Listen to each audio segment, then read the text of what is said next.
बिस्मिल्लाहिर्रहमानिर्रहीम अस्सलाम वालेकुम। आप मेरा यूट्यूब चैनल देख रहे हैं। Welcome to my YouTube channel. Lecture number 20 आज हम पढ़ेंगे। माजरत के साथ हमारे लेक्चर अब थोड़े से लेट हो रहे हैं क्योंकि आपको पता है कि इंटरनेट की इशू पूरे पाकिस्तान में बना हुआ है, तो इतनी स्पीड स्लो है कि लेक्चर को अपलोड करने में काफ़ी ज़्यादा टाइम लग रहा है। तो इस वजह से हम कोशिश तो कर रहे हैं कि डेली का काम डेली करते जाएं, लेकिन थोड़ा सा लेट हो रहा है, इसके लिए माजरत। लेकिन हम जैसे कैसे भी करके डेली का डेली करते जा रहे हैं। लेक्चर नंबर 20 में आज हमने नया टॉपिक स्टार्ट करना है, टीचिंग मेथड्स।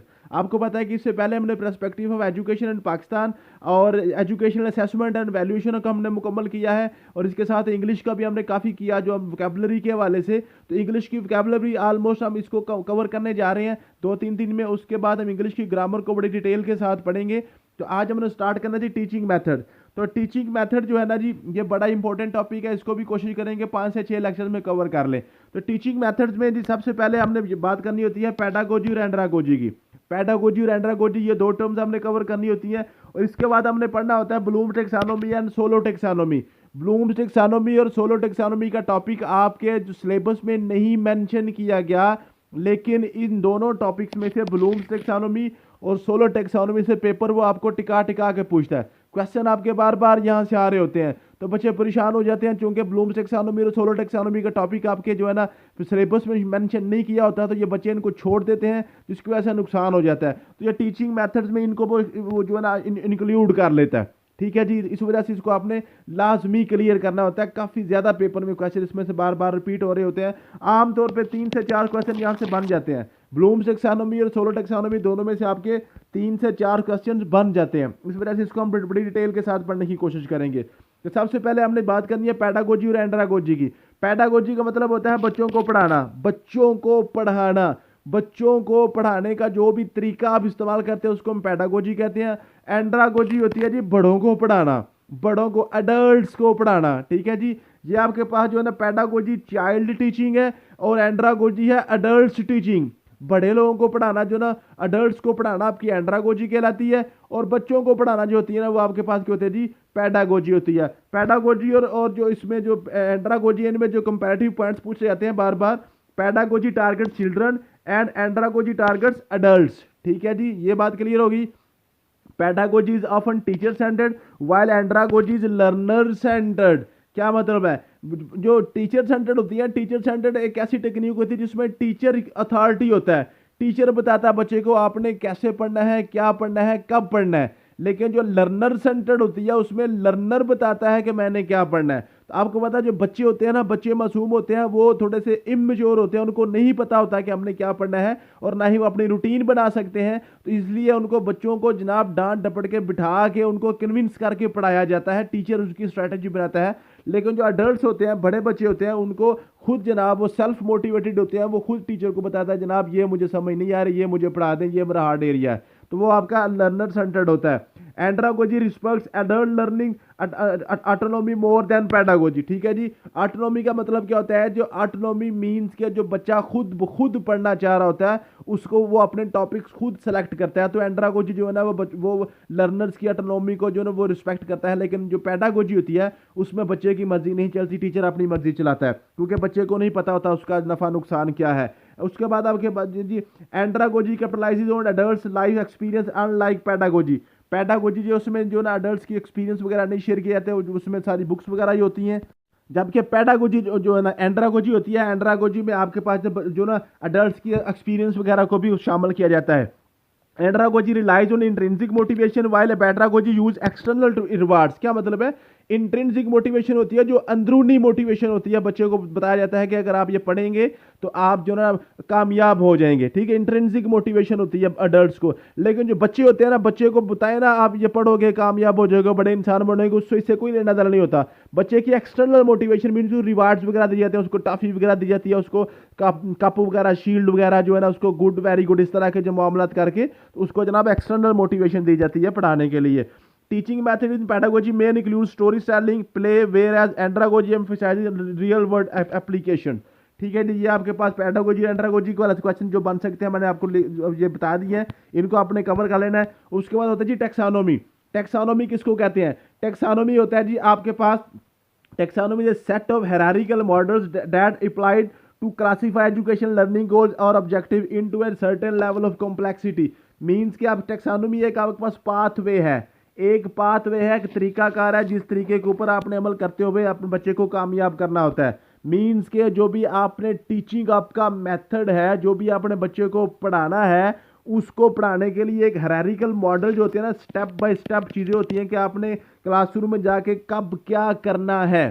ठीक है जी, आपकी टेक्सानोमी होती है। ठीक है जी, और इसी तरीके से आपको जो जो इंस्टीट्यूशन लेवल का आप टेक्सानोमी होती है, तो आप एक अदारे ने जनाब अपनी पूरी प्लानिंग करनी होती है कि आपने किस तरह से अपने अदारे को लेकर चलना है, बच्चे को किस तरह से हमने कामयाब करवाना है। तो टेक्सानोमी में आपके पास दो टेक्सानोमीज होती हैं, ब्लूम टेक्सानोमी और सोलो टेक्सानोमी। ब्लूम टेक्सानोमी सबसे इंपॉर्टेंट टेक्सानोमी है। ठीक है जी, ये बेंजामिन ब्लूम जनाब एक जो आपके पास एजुकेशन था, अमेरिकन अमेरिकन एजुकेशन था, बेंजामिन ब्लूम उसका नाम था। 1956 में इसने जनाब ब्लूम टेक्सानोमी को पेश किया था। ये 3 क्वेश्चन आपके क्वेश्चन यहाँ से पहली लाइन से बन गए, यही पूछे जाएंगे। बताएं जी, ब्लूम टेक्सानोमी किसने पेश की थी? बेंजामिन ब्लूम ने। कब पेश की थी? 1956 में पेश की थी। और ये कहाँ से था? ये अमेरिका से था। ठीक है जी, नेक्स्ट आपके पास जो ब्लूम टेक्सानोमी को ऐसे क्वेश्चन पूछे जाएंगे वो है जी, ब्लूम टेक्सानोमी की डोमेन्स कितनी है? ब्लूम टेक्सानोमी के 3 डोमेन्स हैं, cognitive domain, affective domain and psychomotor domain.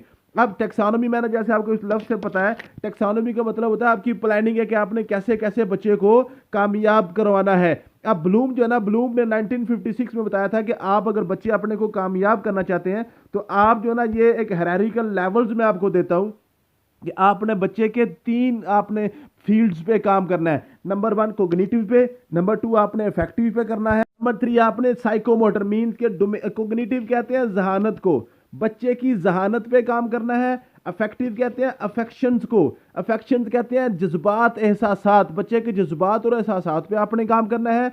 Psychomotor कहते हैं बच्चे की फिजिकल स्किल्स को, बच्चे की प्रैक्टिकल वर्क अप्रोच को, उसके जो उसको जिस्मानी कुव्वत के हवाले से। ठीक है जी, तो ये वो कहता था कि अगर आप बच्चे के 3 डोमेन में अगर काम कर लेते हैं, उसकी जहानत को इंप्रूव करते हैं, उसकी इफेक्शन जज्बात और एहसासात के साथ वो मीन के उसको अच्छा जज्बा पैदा हो जाता है, और साइकोमोटर डोमेन के मीन के वो हाथ से काम प्रैक्टिकल स्किल सीख लेता है, तो आप बच्चे को कामयाब कर सकते हैं। ये बात होगी जी। अब इसके अपने लेवल्स याद करने हैं। आपके पास हो गया जी, जो आपके पास है ना, ये आपके पास है कैप, CAP कैप की, C for cognitive domain, A for affective domain, P for psychomotor domain. यहाँ पे आप लिखेंगे, दरमियान में लिखेंगे 5, यहाँ पे 6, यहाँ पे 7, 657 का वर्ड भी आप यूज कर सकते हैं। कोग्निटिव डोमेन का आपके पास 6 लेवल्स हैं, अफेक्टिव डोमेन का आपके पास 5 लेवल्स हैं, साइकोमोटर डोमेन का आपके पास 7 लेवल्स हैं।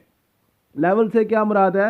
वो कहता है जी, जैसे फॉर एग्जांपल हम जो है ना, सबसे पहले आपकी जो कोग्निटिव डोमेन की बात करते हैं। कहता है जी, अगर आपने बच्चे की जहानत के ऊपर काम करना है तो आपने एकदम से बच्चे को ज़हीन फतीन आप नहीं बना सकते, एकदम से हर चीज़ बच्चे को आप सिखा नहीं सकते। आप क्या करेंगे? बच्चे को स्टेप बाय स्टेप सिखाएंगे। उसको उसने क्या कहा था? इसको उसने कहा था KC, उसके बाद आपके पास है KCAASE, KCAASE, ये आपने याद करना है, KCAASE। K for knowledge, C for comprehension, A for application, फिर A for analysis, S for synthesis, E for evaluation.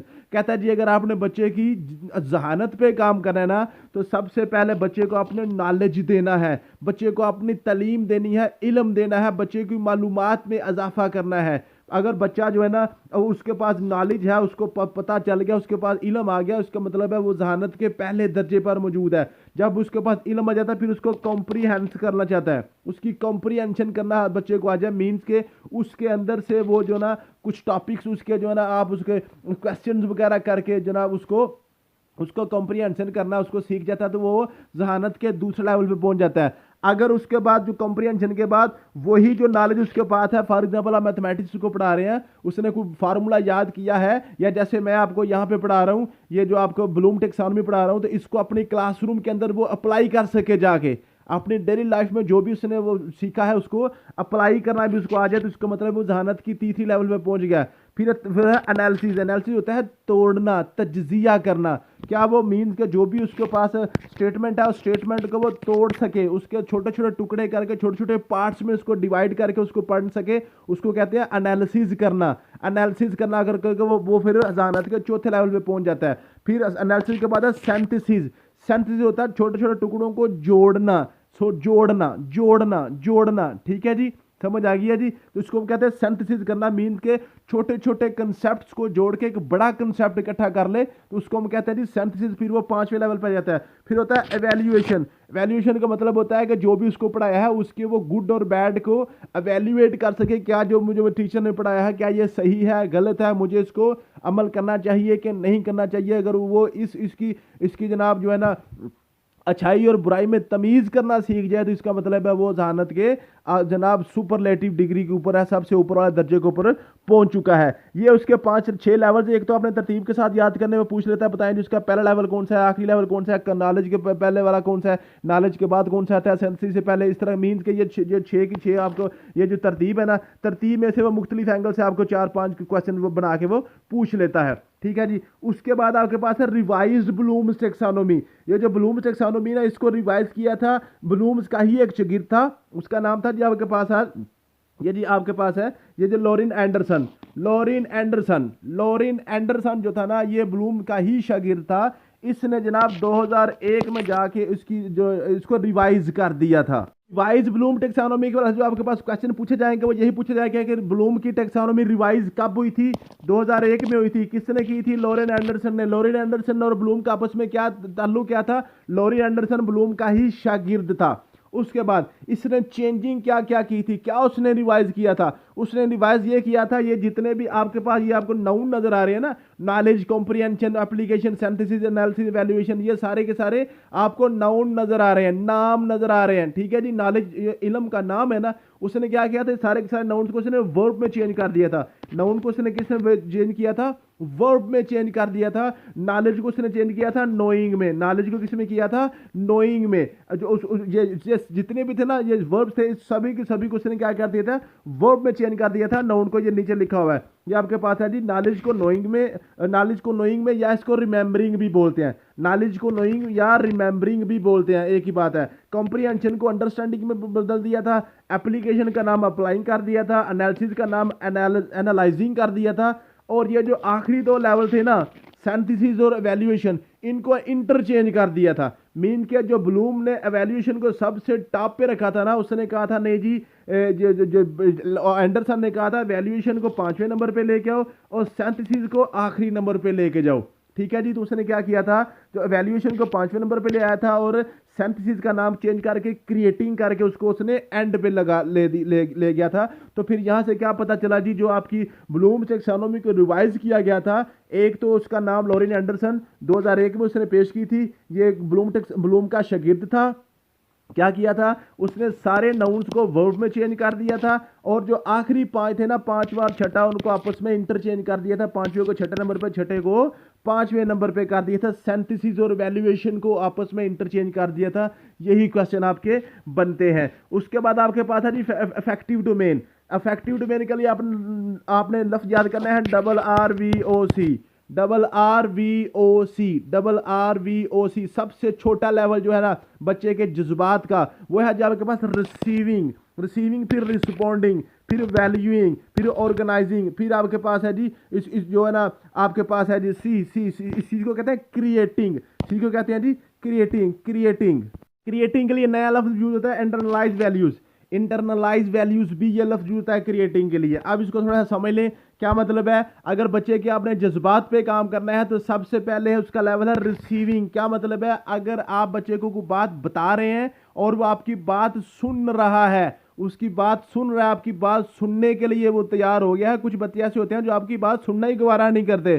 Teacher पढ़ा रहा होता है और वो आपस में कुछ सोए होते हैं, कुछ आपस में बातें कर रहे होते हैं, या वो क्या कर रहे होते हैं, वो जनाब वो बात सुन नहीं रहे होते। ठीक है, किसी और काम पे लगे होते हैं। तो वो फिर वो क्या थी, उसका जज्बात मीन को उसके एहसासात नहीं है, आपको पढ़ने को दिल नहीं कर रहा, आप उसको एग्री नहीं कर सके। अगर आप उसको इस लेवल पे ले आते हैं कि वो आपकी बात सुनना शुरू कर देता है, इसका मतलब है वो फैक्शनेट के पहले लेवल पे आ गया, सबसे लोअर लेवल पे।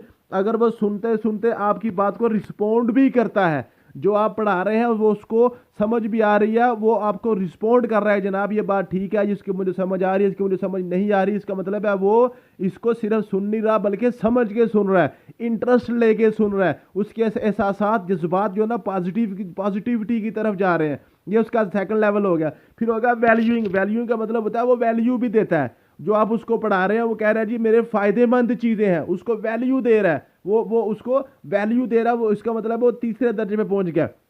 उसके बाद है ऑर्गेनाइजिंग। ऑर्गेनाइजिंग मीन के जो जो उसको बातें पढ़ा रहे हैं उसको ऑर्गेनाइज करता है, और ऑर्गेनाइज करता है एक तरतीब के साथ चीज़ों को याद करने की कोशिश करता है, एक तरतीब के साथ चीज़ों को ऑर्गेनाइज करता है। ठीक है जी, तो वो एहसासात के आप चौथे लेवल पे है। इंटरनलाइज वैल्यूज मीन के उसका मतलब होता है वो जो भी आपने उसको बातें बताई हैं उनको जनाब इंटरनलाइज करने की कोशिश करता है। वो जो वैल्यूज हैं जो भी आपने उसको उसको कहा है वो अपने ऊपर उसके ऊपर जो है ना वो उस पर अमल करता है, उनके ऊपर वो अमल भी करना शुरू कर देता है, इंटरनलाइज करता है उनको। ठीक है, अपने अंदर समाने की कोशिश करता है, तो फिर वो जज्बात और एहसासात के आखिरी लेवल पे सुपरलेटिव डिग्री पे पहुंच जाता है। मीन्स कि अब उसका जो ना बिल्कुल आपने उसको पॉजिटिवली एंगेज कर लिया है, अब उसको जो भी आप सिखाएंगे वो सीख जाएगा। ये आपके पास है अफेक्टिव डोमेन। फिर आपके पास है साइकोमोटर डोमेन। साइकोमोटर डोमेन ये है कि बच्चे का फिजिकल स्किल आपने जब सिखानी है बच्चे को, जो कोई काम हाथ से करेगा, प्रैक्टिकल वर्क करेगा, तो उसको सबसे पहले उसको कहते हैं प्रिसेप्शन। प्रिसेप्शन प्रिसेप्शन यह है कि उसके माइंड में कोई चीज जो है ना प्रिसेप्ट करे मीन्स के आपने उसको कोई जो भी आपको स्किल सिखाने जा रहे हैं ना, जो भी बच्चे को स्किल सिखाने जा रहे हैं, तो पहले उसके हवाले से उसको पता हो कि आप फॉर एग्जांपल बच्चे को जो है ना इलेक्ट्रिकल इंजीनियर बनाने जा रहे हैं, तो उसको पता हो कि जनाब उसका जो परसेप्शन उसके माइंड में बैठा हो कि इलेक्ट्रिकल इंजीनियर मैं बनने जा रहा हूं, इसके बाद मुझे कौन सा काम करना पड़ेगा, इसका मुझे क्या फायदा होगा, क्या मुझे फायदा होगा। ठीक है, ये आपके पता है परसेप्शन, ये है जी परसेप्शन। फिर आज सेट, उसका दूसरा लेवल है सेट। सेट का क्या मतलब है कि आपने उसका माइंड सेट समझ लें, माइंड सेट बन गया कि मैंने ये काम सीखना है, मैं ये काम सीख सकता हूं, मैं ये काम कर एग्री हो गया, तो वो साइकोमोटर के दूसरे दर्जे पे आ गया।